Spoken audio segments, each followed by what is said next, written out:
Hello students, welcome back.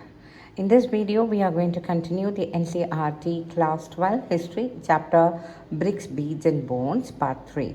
In this part, we will study important topics like ancient authority, the end of Harappan Civilization, discovering the Harappan Civilization and the problems faced by historians in reconstructing the past. This explanation is strictly based on NCERT and will be very useful for your CBSE board examination. Ancient authority. Indications of authority in Harappan society. So what is this going to tell us? There are signs that complex decision was taken and implemented in Harappan society. This is seen in the extraordinary uniformity of Harappan artifacts. The next that we are going to study is uniformity of Harappan artifacts. Artifacts, that is Harappan artifacts like pottery, seal, weights, bricks, showed a high degree of uniformity. Bricks are a strong example. They were not made in one center. Still, they followed the same ratio, that is proportion everywhere. This uniform ratio was seen from Jammu to Gujarat. Harappan settlements were strategically set up. When I say strategically set up, that means carefully planned and located. Locations were chosen for specific reasons, probably for resources or for the trade or for defense. That comes under planned settlements. Now let's move on to organization of labor. Labor was mobilized for making bricks, constructing massive walls, building platform. Such large-scale constructions suggest central planning and authority. Question of authority. That is, whatever you studied so far, these facts raise an important question. Who organized these activities? Archaeologists try to understand this by studying buildings and artifacts. Palaces and kings. Search for centers of power. Archaeological records do not give any clear evidence of a central seat of power or say clear depiction of rulers. That means pictures or statues of kings. The palace at Mohenjo-daro. A large building at Mohenjo-daro was labeled as a palace by archaeologists. However, no spectacular finds, when I say finds, rich or royal objects were found there. Hence, its identification as a palace is uncertain. The priest king statue. A stone statue was named the priest king. This name was given because archaeologists were familiar with Mesopotamian priest kings. They saw parallels with the Indus region. When I say parallel, the similarities with the Indus regions. Uncertainty about political power. Harappan ritual practices are not clearly understood. It is not known whether people who performed rituals also held political power. Different views of archaeologists. So we are going to summarize three views that is given in your textbook. So the first view is no rulers. Some archaeologists believe Harappan society had no rulers. Everyone enjoyed equal status. That means all are in the same social position. Now that was view 1. Now let's move on to view 2, that is multiple rulers. Others believe there was no single ruler. Different cities like Mohenjo-daro and Harappa had separate rulers. That was view 2. Now let's move on to view 3. Single state. Another group argues that there was a single state because of similarity in artifacts, planned settlements, standardized brick ratios, settlements near raw material source. Democratic and utilitarian nature. It is likely that the Harappan followed some form of democratic system. You know what do you mean by democratic system, is it not? Shared or collective decision making that comes under the democratic system. Many structures appear to have been built for utilitarian purpose. That is, it was very practical use rather than luxury. So that is all about 8.1. The end of the Harappan civilization. Abandonment of mature Harappan sites. By century 1800 BCE, most Harappan sites were abandoned. Regions like Cholistan saw a major decline in settlements. At the same time, population expanded, that is, spread into Gujarat, Haryana, western Uttar Pradesh. Changes after 1900 BCE. Some sites continued after 1900 BCE but with major changes. Material culture, that means objects used by people, was transformed. What were the major changes that were noticed? Disappearance of weights, seals, special beads, writing disappeared, long distance trade declined, craft specialization, that was once a very important activity in the Harappan civilization, that got ended. Decline in quality of life. Fewer people were used to make fewer objects. Construction techniques became poorer. Large public buildings were no longer constructed. Cities declined and were abandoned. Emergence of late Harappan cultures. Life became more rural, that means village based. These cultures are called late Harappan culture. Successor culture, that is, culture that came after. Possible cause for decline? Several explanations have been suggested: climatic change, deforestation, excessive flood, shifting or drying up of rivers, overuse of landscapes. These causes may explain decline of some settlements but not the entire civilization. Collapse of a unifying authority. A strong unifying element, possibly the Harappan state, came to an end. Evidence for this includes disappearance of seals and script, loss of standardized weights, decline of cities, use of local weights instead of uniform ones, long gap before urban revival. After the Harappan decline, the subcontinent waited for over a millennium. New cities developed later in completely different regions. Discovering the Harappan civilization, that is the 10th unit. Let's first see the rediscovery of a forgotten civilization.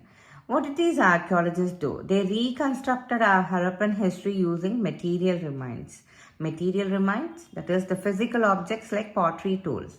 Another important story is how the civilization was discovered. After Harappan cities fell, that is totally destroyed, people forgot about them.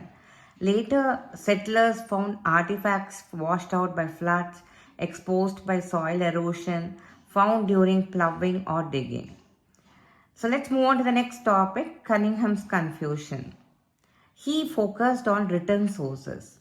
Who was he actually? Alexander Cunningham. He was the Director General of the ASI, Archaeological Survey of India.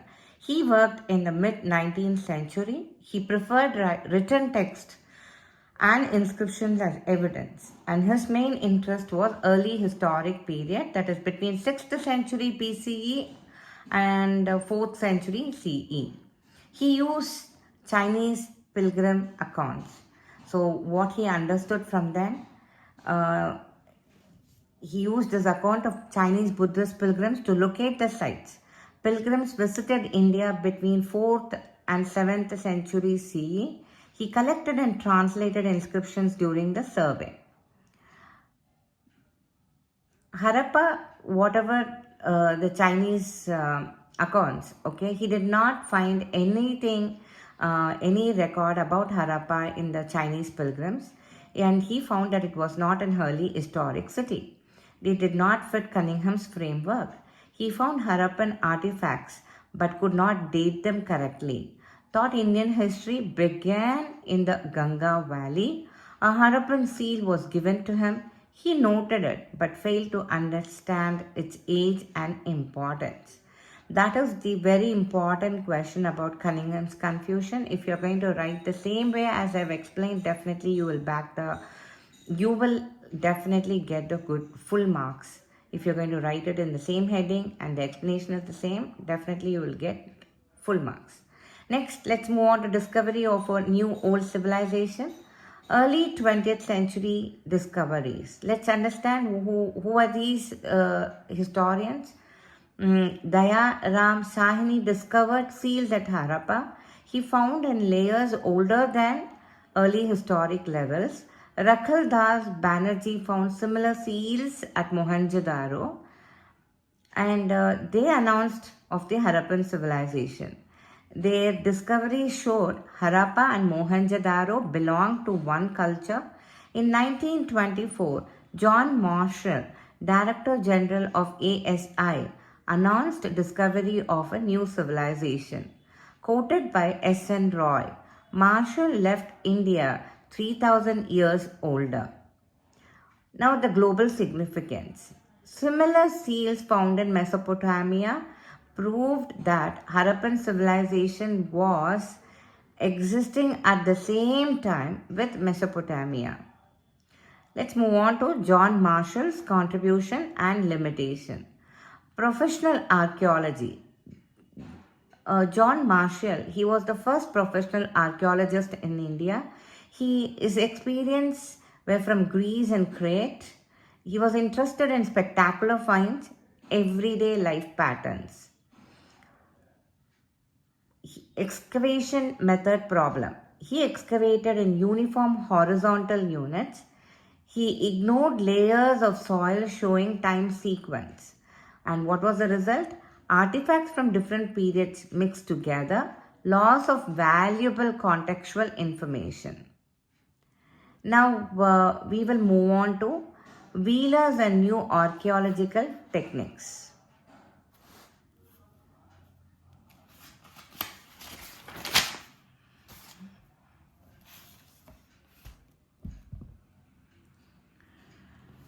Correcting earlier mistake, R.E.M. Wheeler became Director General in 1944. He emphasized following stratigraphy. I already told you what you mean by stratigraphy, that is layers of soil showing time sequence. Though I didn't use the word stratigraphy, but I directly told you all the meaning in the excavation method problem. So he followed stratigraphy carefully, and he excavated scientifically, and he introduced military precision. Precision, strict discipline and accuracy. That is why we call it as military precision. So impact of partition and new discoveries. After partition, that is 1947, major sites like Harappa, Mohenjo-daro went to Pakistan. Indian archaeologists began searching within India. Important Indian sites discovered: Kalibangan, that is in Rajasthan, Lothal, Rakhi Ghari, Dholavira. Extensive surveys were in Kutch, Punjab, Haryana. Now the new questions and modern research. Archaeologists now focus on cultural sequence, that is chronological order, logic behind site locations, functions of artifacts. Since the 1980s, international collaboration increased. Use of modern scientific techniques were used, like surface exploration, analysis of clay, stone, metal, study of plant and animal remains. These studies promise new insights in the future. So we have come to the last unit of this chapter, problems of piecing together the past. Challenges in understanding Harappan life. Harappan script is undeciphered because we cannot read the written record, so archaeologists depend on physical remains. The second one, material evidence is key.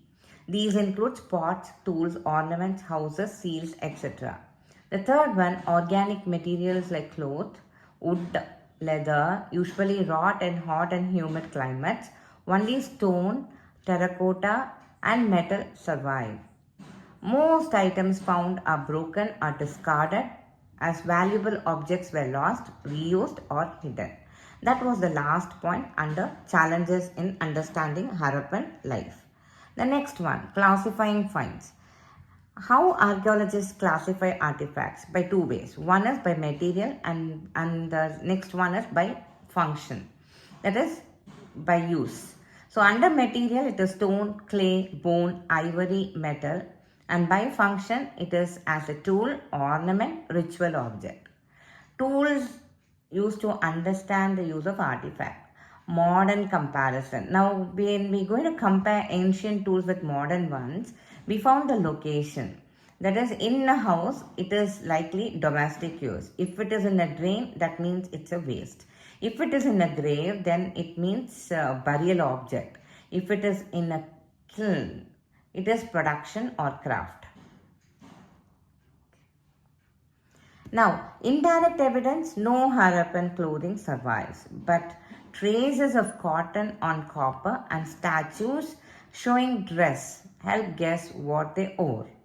Now, importance of frames of reference. Earlier, archaeologists misunderstand Harappan seals. Later, comparison with Mesopotamian seals helped correctly identifying them as trade tools or identify markers. So that is it with the 11.1. Now let's move on to 11.2. Problems of interpretation. Religious beliefs are difficult to interpret. No written explanation of rituals or beliefs were found. Many assumptions are based on appearance and not facts. Example of religious interpretation. Terracotta women figurines. Thought that could be a mother goddesses. Priest king statue we believe to be a religious leader. Great bath interpreted as used for ritual bathing. Fire altar or at Kalibangan and Lothal we assumed for religious sacrifice. Now going to seals and symbols. Unicorn seal. Maybe it's a mythical or it's a sacred animal for them. Seated man surrounded by animals. Again, archaeologists thought to be proto-Shiva, that is early form of Lord Shiva. Cone-shaped stones, it identified as Shiva Lingas. Now, problems with religious interpretation. Too much comparison with modern religion like Hinduism. For example, the Rig Veda mentions Rudra, later linked with Shiva. But Harappan images don't match Vedic Rudra directly. The seated figurine the seated figure on seals may actually be a shaman, that is spiritual healer in tribal culture, and it was not Shiva. So that is all about this lesson. So students, with this we have completed the chapter bricks, beads and bones. I strongly recommend you to revise all these three parts together for better understanding. If this video was helpful for your board preparation, you may subscribe to the channel so that you don't miss further revision videos. Thank you and all the best for your examination.